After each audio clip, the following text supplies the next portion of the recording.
analoginya besi yang masih bisa kita tempa sampai besi yang sudah menjadi produk akhir lah kita ngomong gitu ya.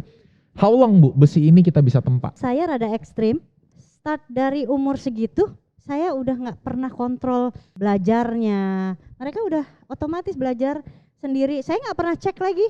Kamu ngerjain apa aja? Ada PR apa dari sekolah? Nggak. Hey, one day you will be like me. I'm not going to your way, but you are going to my way. Dia akan menjadi dewasa dan bukan kita yang akan menjadi baby. Kasihan dong. Capek Kan udah belajar kan. Kalau orang kan some people. Tapi kan kita di sini kan pengen anak kita jadi pinter cum laude Bu. Yang kepingin siapa? Ya saya. Kita orang tua. Buat siapa? Buat saya dong. Buat yang bangga siapa? Iya. Enggak kan mahal Bu uang sekolah Bu. Jadi Finity proudly present Parenting Podcast.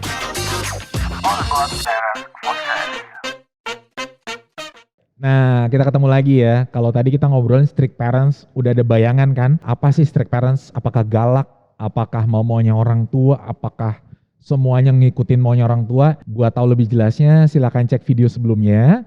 Dan kita akan ngobrolin gimana sih sebenarnya menerapkan si strict parents yang mungkin lebih pas dibilang tadi disiplin gitu ya Bu ya. Responsibility itu yang ini. Starting umur berapa Bu? Menerapkan ngajarin anak-anak ini tanggung jawab, value dan kawan-kawan, apapun itu. Kalau saya start sangat early, jadi saat baby pulang dari rumah sakit. Langsung? Kan iya, karena kan kalau di rumah sakit kan hampir bisa dibilang oh masih ditaruh di kamar baby gitu kan. Kalau begitu udah sampai rumah kan pasti benar-benar 24 hours sama kita. Nah itu ya karena kebetulan saya juga orang tua udah nggak ada saat itu, jadi saya belajarnya dari buku aja bahwa kebutuhan baby umur sekian itu misalnya harus 4 jam sekali minum. Ya kita disiplin aja 4 jam sekali, benar-benar kita kayak makan obat. 4 jam sekali kita harus bangunin, kasih susu, tidur lagi, kita cek ada pipis atau pupuk gitu. Jadi dia comfort. Setiap 4 jam kita bangunin. Nanti timing itu akan panjang terus, makin panjang dengan umurnya kan. Nah itu sebenarnya kita ngikutin kebutuhannya fisiknya si baby kan. Jadi dia comfort. Begitu dia comfort, dia kan baby itu nangis itu kan karena kelaparan. Nggak cuma iseng gitu kan nangis gitu. Cari caper gitu kan, enggak dong. Bosen nih tengah malam nangis enggak gitu nangis, ya. Caper gitu kan. Enggak, baby kan belum ngerti. Jadi sebenarnya dia kalau nangis either basah, pokoknya discomfort yang akan bikin dia nangis gitu. Jadi kita harus cek. Kalau kita kan kita udah tahu by the book bahwa memang harus makan, harus minum berapa jam. Nah kita ikutin. Oke. Kalau kita ngikutin kan berarti harusnya dia comfort. Kita cek dia ngompol apa enggak. Kan harusnya dia comfort. Kalau dia comfort mestinya ya dia nggak rewel. Tapi kalau comfort itu udah kita kasih dia masih rewel, ya harus cek. Maybe mungkin kolik, mungkin apa yang di luar itu yang kita nggak tahu. Berarti waktu bayi itu early age-nya itu bukannya anak ngebangunin Bu Titi, tapi Bu Titi bangunin anak, kebalik ya? Betul. Karena kan anak body clock-nya sebenarnya dia juga mungkin 4 jam dia harusnya minum, tapi kan mungkin karena dia tidurnya enak, ntar aja begitu dia udah kelaparan baru nangis. Sama aja kayak kita sakit dan makan painkiller. Kalau makannya telat, sakitnya tuh juga nggak langsung hilang kan? Lama, benar. Gitu. Nah, sama aja kayak baby juga gitu. Kalau memang timingnya ya kayak kita orang dewasa deh, jamnya makan belum kelaparan, nanti aja. Pada saat kita makan nanti kan udah nggak enak. Baby juga begitu. Ini good point loh teman-teman, karena kalau dari teori psikologi ya, anak ini jadi punya struktur. Tahu waktunya ya, kapan, punya habit ya, manajemen waktu gitu ya. Dan ketika anak punya struktur, kebutuhan anak akan rasa aman tuh terpenuhi Bu sebetulnya. Gitu ya. Sebetulnya. Jadi makanya saya nggak tahu, saya mau penasaran nih. Bu waktu kecil itu kan early age ya Bu ya. Pernah ngalamin anaknya tantrum nggak? Tantrum yang apa yang uring-uring nangis menggeriang gitu? Kayaknya enggak. Kayaknya enggak. Karena ini yang terjadi gitu, karena emang kalau karena dari early kan kita udah kasih apa masukannya bahwa kayaknya anak tantrum itu ya either dia berasa setiap kali ada kekecewaan yang ketumpuk, terusnya dia meledak sama kayak orang dewasa mungkin ya. Akhirnya meledak karena ketumpuk terus. Dia discomfort tapi orang tuanya nggak nangkep. Dia discomfort, orang tua nggak nangkep. Jadi gimana nih buat dapat perhatian? I don't feel good. Gimana cara kasih tahu orang tua ya? Anak kecil mungkin nggak tahu, dia nangis sebentar dicuekin, nangis tambahin dikit masih dicuekin. Ya udah gue nangis besar banget Iya, kali. sekalian ya. Karena sebenarnya anak kan cuma ngikutin physical pain ya. Benar-benar. Nah, harusnya belum punya ide aneh-aneh. iya, ide bangunin orang tua tengah malam gitu ya. Gitu.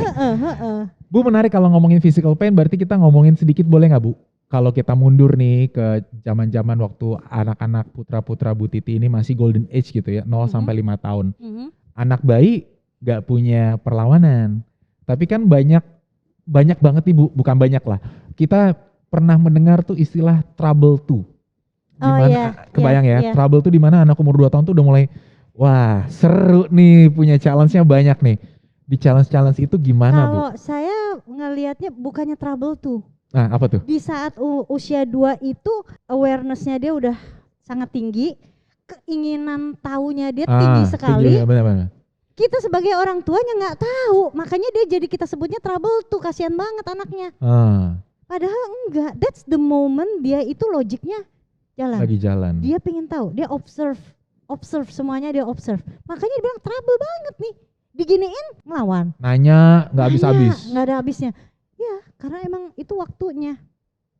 Jadi gimana Bu, waktu anak, kalau kita pakai termsnya Bu Titi ya, curiosity-nya lagi high-high-nya nih, how you jabanin. So kita harus gini, saya kebetulan juga rada maksain ya. Anak itu saya nggak ada baby talk ya. Jadi maksudnya, hey, one day you will be like me. I'm not going to your way, but you are going to my way. Dia akan menjadi dewasa dan bukan kita yang akan menjadi baby. Jadi lebih baik kalau saya, anak itu bukan kita baby talk. So we talk like baby, so you feel like you are the baby. Tapi enggak kayak, ya kalau emang ini piring ya bilang aja piring gitu. Kenapa mesti harus baby talk gitu loh. Karena gradually kan dia akan ninggalin tuh baby talk. Kalau dibilang itu lucu, ya iya gitu. Tapi maksudnya just let them talk their baby language. Tapi kita orang dewasa ya we talk orang dewasa. Jadi dia ngikutin bahwa oke, one day gue akan jadi dewasa. Kalau aku sih ngelihatnya kayak gitu ya. Jadi kita ajarin reasoning. Ajarin dari umur 2 tahun tadi Bu? Iya, pas dia lagi dari pokoknya kan mereka nggak ngerti Bu. Kan dia ada respons. Oke. Kayak misalnya untuk tidur gitu ya. Kan anak, karena kan kita nggak bisa nyuruh dia merem gitu kan. Benar. Ya kita bantu dim the light atau kalau perlu matiin lampu. Jadi dia supaya fokusnya lebih tenang. Oke. Kalau saat dia disuruh tidur tapi berisik, terusnya ada TV, ada lampu, semuanya yang dilihat masih banyak bergerak semua, mungkin anak itu lebih susah untuk tidur. Tapi kalau begitu saatnya dia tidur, kita kasih, ini momen kamu tidur, kamu boleh tenang deh, lampu kita bantu dim ya gitu. Jadi dia juga matanya nggak kemana-mana dan dia lebih apa sih, kayak orang meditasi kali ya, lebih santai, relax lah ya, lebih relax, betul. Gak banyak distraksinya. Tapi saya pun juga tidak membuat bahwa kalau lagi tidur gak boleh ada suara. No. Istilahnya gini, saya mau kerja di sebelah dia, kamu juga harus tidur. Gak berarti dia mendapat special treat bahwa pada saat dia tidur semua orang gak boleh bersuara. Enggak, karena di dunia yang real thing gak kayak gitu. You have to adjust orang dewasa juga. Dia bukan pusat dari dunia gitu. Betul. Jadi kita gak pisahin bahwa oke, kalau gitu harus diem ya, nggak boleh ada orang bergerak, nggak boleh buka pintu. Some parents like that gitu loh. Iya. Aku sampai dengan sampai nggak boleh ada suara ini, TV. Oh iya, bocor, penggaris suara. kan dari besi tuh, jatoin aja. Kita coba begitu kan. Kalau emang dia waktunya tidur, dia tetap tidur. Karena kita udah kasih tahu bahwa kayak orang dihipnotis aja, kalau emang waktunya tidur, kalau ada berisik ini ya biarin tidur aja, itu aja, kan iya. bukan part of your stuff gitu Iya, loh. iya, iya, Nggak iya. apa-apa, tidur aja. Nanti when you feel fresh, kan waktunya anak tidur kan juga ada waktunya kan. Secara body clock kan dia juga tahu kapan dia harus bangun lagi. Iya, benar. Jabanin, Jabanin. reasoning, dan kita kondisi dan kasih pemahaman juga gitu ya. Maksudnya kita tes juga, tes the water gitu ya. Pertanyaannya Bu, anak Bu Titi tadi 2. 2 cowok. Ngejabaninnya ke semuanya atau gimana? Kan repot nih Bu, ada 2. Ngejabaninnya ke semua. Yang lucunya gini, karena beda umurnya 3 tahun. Jadi harus untuk sistem yang sama harus dijalanin oleh dua-duanya. Kita disiplinin kakaknya, adiknya walaupun 3 tahun lebih muda, ya harus ikut. Oke. Jadi aturannya itu berlaku untuk seisi rumah gitu ya Bu ya? Bukan untuk dia kan masih kecil atau dia kan udah gede, nggak ada urusan kayak gitu ya? Enggak. Ya maksudnya ya supaya mereka tahu bahwa it is fair. Dia harus tidur ya kakaknya harus tidur, kakaknya tidur ya kamu juga. Nanti after that you can play together. Bu, along the way sampai titik mana sih Bu Ibu bisa menanamkan waktunya Bu Titi nih ya? Kan tadi analoginya besi yang masih bisa kita tempa sampai besi yang sudah menjadi produk akhir lah kita ngomong gitu ya. How long Bu besi ini kita bisa tempa? Saya rada ekstrim. Anak yang besar itu Rada ekstrim nih, menegangkan nih. Mungkin kelas 5 SD. Yang besar, yang kecil 2 SD. Start dari umur segitu, saya udah nggak pernah kontrol belajarnya. Mereka udah otomatis belajar sendiri. Saya nggak pernah cek lagi. Kamu ngerjain apa aja? Ada PR apa dari sekolah? Nggak. 5 SD? Yang kakaknya 5 SD, adiknya 2 SD. Beda dong Bu berarti penerapannya yang Tapi umur segitu saya udah nggak ada, dia sudah nggak masukin cukup disiplin kedewasaan. lagi. Saya udah nggak pernah nanya, duduk bikin PR, nggak. So lewat dari Pulang sekolah mereka udah ngatur sendiri. Mau bikin PR ya dia bikin PR sendiri. Bu ini saya lanjut di pertanyaan ini ya. Jadi setelah yang kakak kelas 5 dan yang adik kelas 2 SD itu selesai masa penanaman disiplin ya, apakah strict parenting ini masih berlaku? Penanaman untuk ke arah dia menjadi dewasa. Oh, udah berbeda lagi ya? Bahasanya beda. Udah logikanya juga beda, tadi kasusnya juga beda. So bener-bener. Tapi kan kakak adik nih walaupun beda 3 tahun kan mereka ngobrol bareng. Jadi apapun yang si kakak tahu, adik tahu. Jadi dibarengin aja sepaket. Jadi strict parenting ini benar-benar nggak seperti yang dalam bayangan kita nih teman-teman nih ya. Benar-benar bayangin pasti dalam bayangan teman-teman strict parent tuh sampai usia, biasanya kan batokan kita punya KTP. SMA. Enggak iya deh. Kan? Enggak dong. Ini ternyata enggak ya? Enggak. Udah nggak bisa. Bu, along the way kita masih ngomongin fase ibu masih menanamkan disiplin dan strict parenting ini buat anak-anak ibu gitu ya. Ada possible konflik gak Bu terjadi kemarin-kemarin itu historinya? Ada lah, nggak nyaman. Bisa. Nggak nyamannya di ibu atau di anak? Ya dua-dua lah. Boleh cerita nggak Bu? Nggak nyamannya kayak gimana sih Bu? Ya misalnya waktu pas masih kecil suruh belajar. Kita kan karena udah dewasa nganggapnya, ini kan gampang, kenapa sih kamu nggak bisa gitu loh. Nggak sabar, gemes kayaknya. Ya kitanya emosi kan nggak enak. Dianya juga takut kali ya. Iya. Kenapa sih mami nganggap kita bisa gitu loh. Kan kita emang belum bisa. Ini kan in terms of ngajarin pelajaran akademis Bu. Kalau menanamkan disiplinnya, misalkan contoh, waktu bermain kalian itu sampai maghrib misalkan. Enggak ada problem. Enggak pernah ada konflik problem? Enggak tuh. Karena mereka benar-benar tahu ya, ini ya waktunya ini gitu ya. Kan kebetulan waktu kecil juga sempat mereka di Amerika. Sekolah di sana itu kan sampai sore. Nah begitu udah sore masa kita suruh belajar lagi di rumah? Kasian dong. Capek kan udah belajar kan, kalau orang kan Tapi kan kita di sini kan pengen anak kita jadi pinter cum laude Bu. Yang kepingin siapa? Ya saya.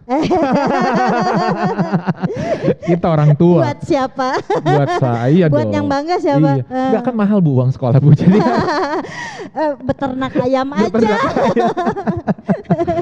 Oh jadi gede bisa dijual. Bener ya. Atau bertelur. Ini slapstick yang sangat lucu loh. Jadi anak ini bukan ayam ya. Kita bukan peternakan, kita orang tua. Sekarang kita akan ngobrol lewat masa penempaan ini. Tetap nggak ada konflik, Bu? Penempaan sebenarnya gini ya, pada saat penempaan tuh emang nggak enak deh, yang kita harus Dipukul kita. Maksudnya enggak kalau besi kan dipukul-pukul, Bu, maksudnya. betul. Jadi kita harus belajar dong. Anak kecil itu kan karena nature-nya dia adalah main. Heeh. Anak kecil kan nggak nature. Coba anak di hutan, mana dia terusnya berhitung daunnya ada Iya, berapa iya, ya? iya, Kan iya. enggak. Iya. Nature-nya anak kan bermain. Iya. Tapi kan kita mau nggak mau kita harus belajar. Kan nggak enak. Iya. Kita tarik dia out of the box. Kamu udah masuk TK ya kamu belajar ini. Masuk SD belajar ini, kan nggak enak. Iya. Nah itu di situ. Kalau lewat dari masa penempaan itu, Bu, misalnya udah lewat kelas 5 dan kelas 2, Nah kita bicaranya soal puber. nah itu ada kok, karena puber kan biasa mereka merasa dewasa tapi mereka masih belum sedewasa itu juga gitu, Bu. Nah gini, Ada konflik saya nggak tuh di cuma situ? mikirnya gini, kita nggak bisa naruh CCTV di kepala dia, kita nggak bisa taruh tracking device, Heeh. dan kita juga sepinter-pinternya kita ngelarang, lebih pinter dia buat bohongin kita. I see. Saya juga pernah Ya, jadi make sense. anak, Iya, kita bener pernah ya. jadi anak, Kita pernah muda ya. kita pernah digituin sama orang tua. Iya. Heeh. Iya, tapi maksudnya itu yang saya alamin. Mau segalak apapun orang tua, mau gimana ketatnya, kita bisa cari jalan buat nakal, buat kabur lah, inilah itulah. Tunggu orang tua pada tidur, mobil kita dorong nggak usah nyalain mesin, begitu sampai gang sebelah baru nyalain mesin. Nah, yang pernah pakai gitu pasti tahu. Mau nggak kita digituin sama anak kita? Kan Iya, nggak iya. mau lah, kita udah tahu ilmu-ilmunya. Masa kita mau digituin? Iya. Gitu. Itu karena apa? Karena orang tua nggak nauin kebutuhan kita untuk bergaul. Karena apa? Orang tua takut. Saya nggak mau takut. Saya nggak mau worry anak saya kenapa-napa di luaran. Iya, dari awal saya ajak ngobrol. Anak-anak, teman-teman, mulai minum alkohol. Kamu mau coba? Coba depan saya. Cuma separah-parah apa? Jangan pernah touch drugs. I will not help you. Bukan I will not, I cannot help you kalau udah kamu ke situ, arah situ.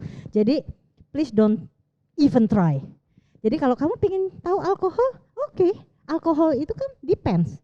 Kalau kayak orang di Eropa juga minum red wine is just a normal dinner, ya kan?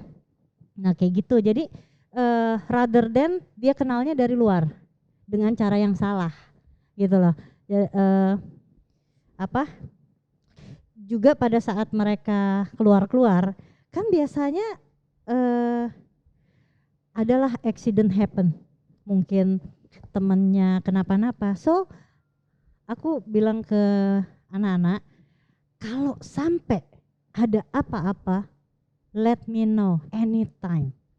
Misalnya mabok, pulang, berantem, nabrak apa, saya bilang I will go to you, I will help you out.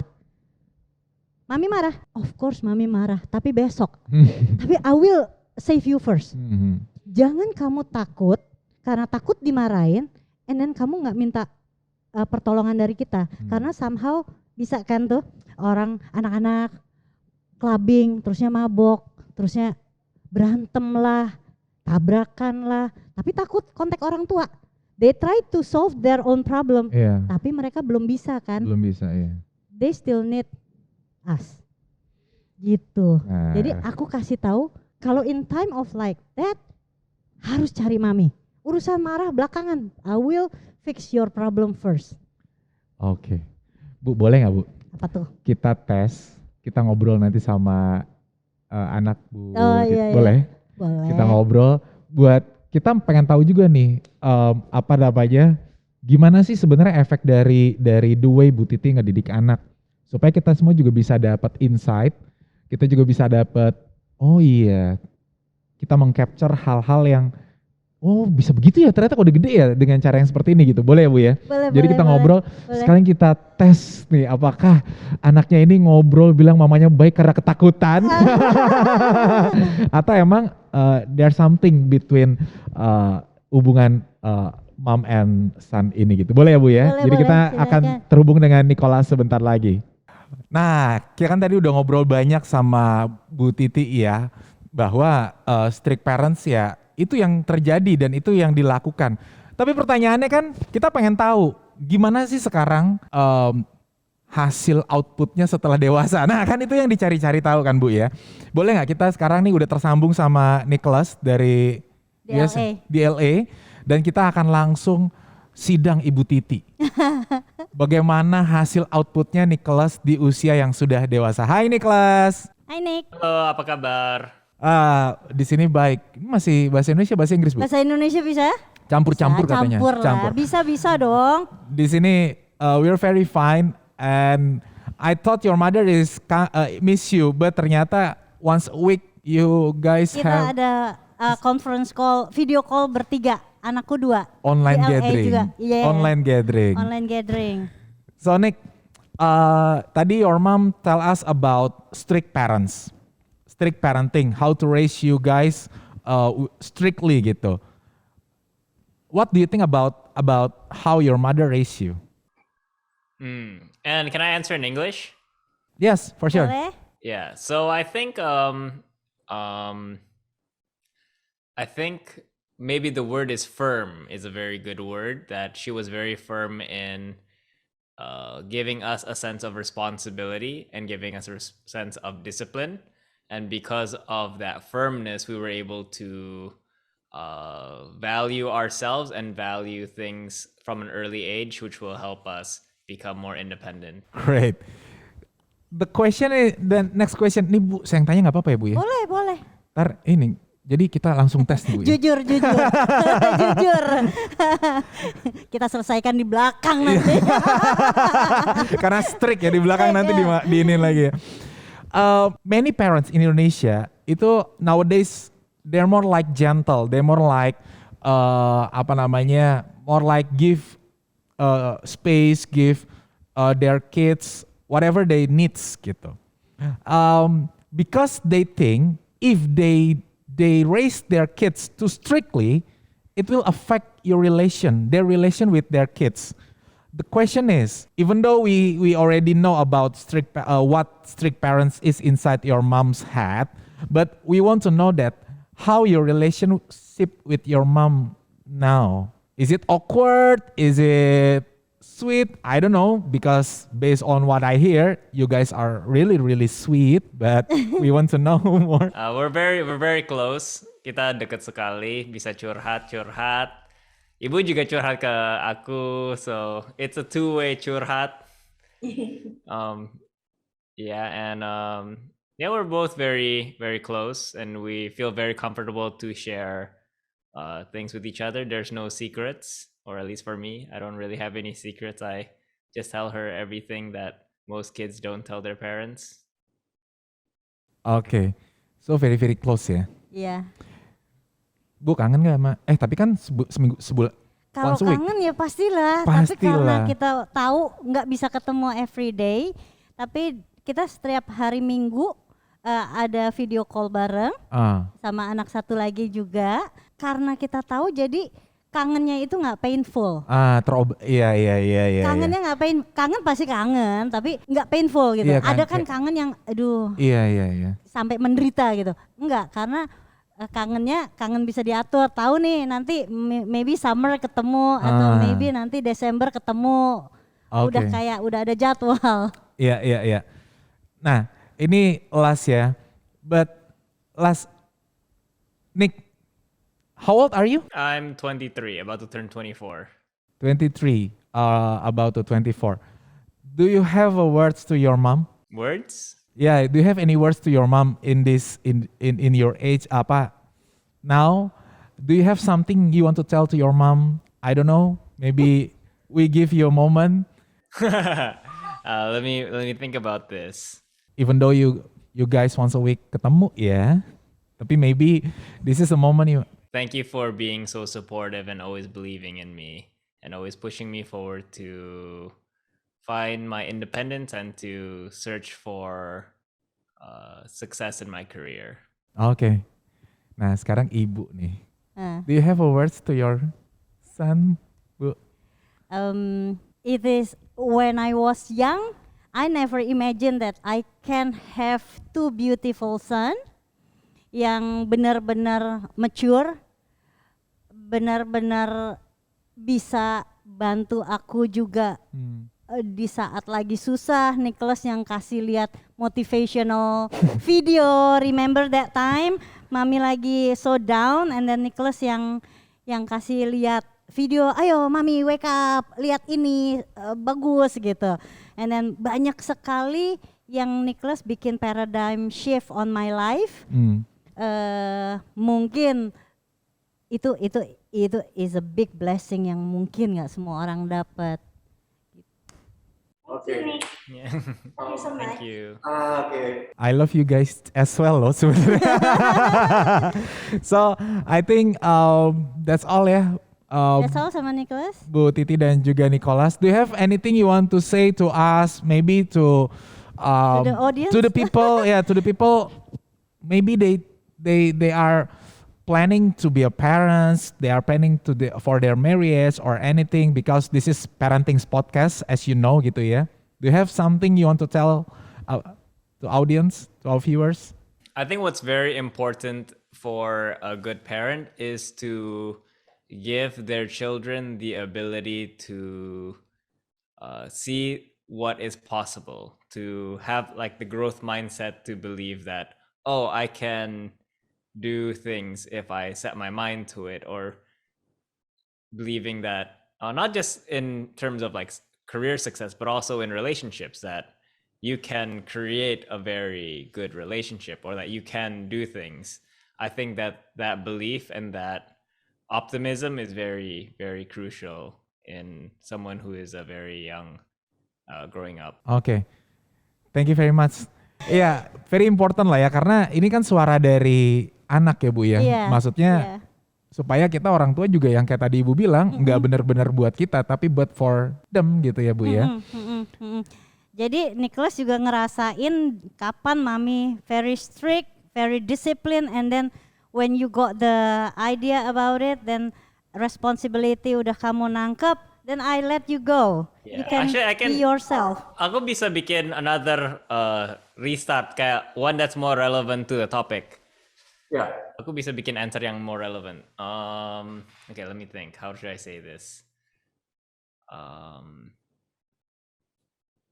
I think my advice to parents would be to really focus on the balance of being firm in giving your kids responsibility, so that if they make mistakes, they have to learn and figure it out themselves, but also balance that with making it clear that you do love them and that you do support them, because that balance of feeling the responsibility of having to figure yourself out while knowing that the intention is out of love, I think that will be like a really strong combination that helps people develop well. And that's why even though Bu Titi tell us about strict parents, but it's not total strict, right? It's more like discipline and supportive ya. Ya benar. Okay. So itu yang bikin semuanya tuh enak. I think kayaknya udah ya sama Nicholas kita ngobrol-ngobrolnya. So Nicholas, di sana are you fine during this maybe fifth wave or pandemic? Pandemi. Fifth wave, gelombang kelima pandemi di sana. Is it okay? I mean di sini yang paling jelek. We have the highest count over here, and Los Angeles I think is like one of the worst in the country. And yeah, but I haven't gotten sick yet, and we're vaccinated, so don't need to worry too much. Yeah. Take care Nicholas, stay safe over there. Bu Titi ada lagi Bu? Mau dipesen-pesen Bu? Udah. Mumpung malam nih, good night atau apa gitu Bu? Oh iya. Take care. Take care. Good luck for your new adventure. Nah, apa nih Bu? Kok jadi ini nih jadi penasaran nih. Nicholas, do you want to tell about the? No ya, belum boleh di-disclose. Belum ada. Okay. Oh belum ada. Oke, itu saking deketnya ada obrolan spesial ibu dan anak, kita belum boleh publish katanya. Oke. Oke, pokoknya I support you with your decision. Semua decision bisa salah. And then nggak ada kata if. Whatever you do, you have to be responsible about it. Nggak perlu regret because you have time to fix it. Jadi harus berani untuk make a change. To take a risk, to take a chance, bukan risk ya, calculated risk. Iya, bener banget. Oke. Sip. Itu pesan tadi bukan buat Nicholas doang. Buat anak-anak yang nonton nih ya, mama-mamanya kasih ke anak-anak ya. Bukannya risk but calculated risk. Dan namanya itu chance. Taking chance, yeah. Chance. So Nicholas, thank you very much for your time. Take care, stay safe. I'm very happy to see how your relationship with your mom. It really inspire me, especially and hopefully inspire everybody who watch this video. Thank you very much. Stay safe. Bye-bye. Good night. Bye Nick. Night. Nah, itu tadi kita udah ngobrol-ngobrol Bu ya. Ngobrol-ngobrol ini Nicholasnya juga udah bobo, udah malam di US. Dan tentunya semoga obrolan tadi bermanfaat ya Bu. Silakan buat semua yang nonton, Mom and Dad semuanya, ambil yang positif, yang negatif silakan disaring-saring gitu ya. Dan saya suka banget statement Ibu Titi bahwa mendidik anak itu kayak besi. Dimana pas lagi panas-panasnya bisa dibentuk, kita bentuk. Ketika nanti dia sudah jadi kita bisa melihat bentuk yang indah itu. Dan mari kita membentuk dan membangun masa depan Indonesia yang lebih baik lagi dengan menjadi orang tua yang lebih baik lagi. Saya Oya pamit, Bu Titi terima kasih banyak, sehat-sehat selalu Bu. Bye-bye. See you. Parenting Podcast. All about parents.